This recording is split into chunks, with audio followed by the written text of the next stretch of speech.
Welcome to our channel. Today we how to install Airtable interfaces for data entry workflows. Quick tutorial step by step clearly.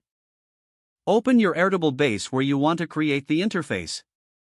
Navigate to the top of the screen and click on the Interfaces tab. Click on the Create an Interface button. Select a template that suits your data entry workflow. Click Use this template to begin customizing it. Take a moment to familiarize yourself with the interface builder.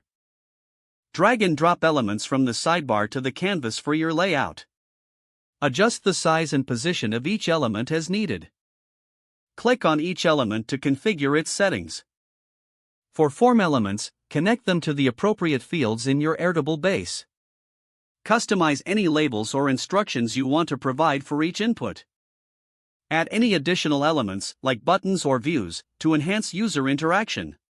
Preview your interface by clicking on the Preview button. Test the functionality of each data entry field to ensure it works properly. When satisfied with your interface, click Publish to make it live. Share the link to your interface with your team or stakeholders for easy access. Monitor usage and gather feedback to make any necessary adjustments in the future. You're now ready to streamline your data entry workflows using Airtable interfaces.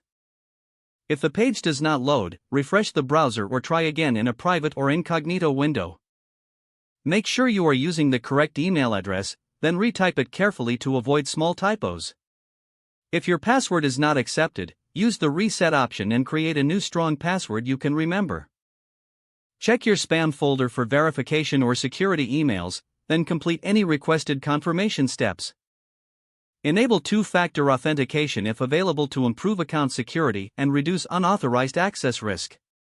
After signing in, review your profile details so your contact information and settings are accurate and current. If you see an error message, note it down and try again after restarting your device and internet connection. Log out when you finish, especially on shared devices, to keep your account and payment information secure.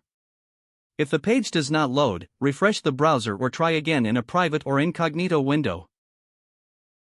Make sure you are using the correct email address, then retype it carefully to avoid small typos.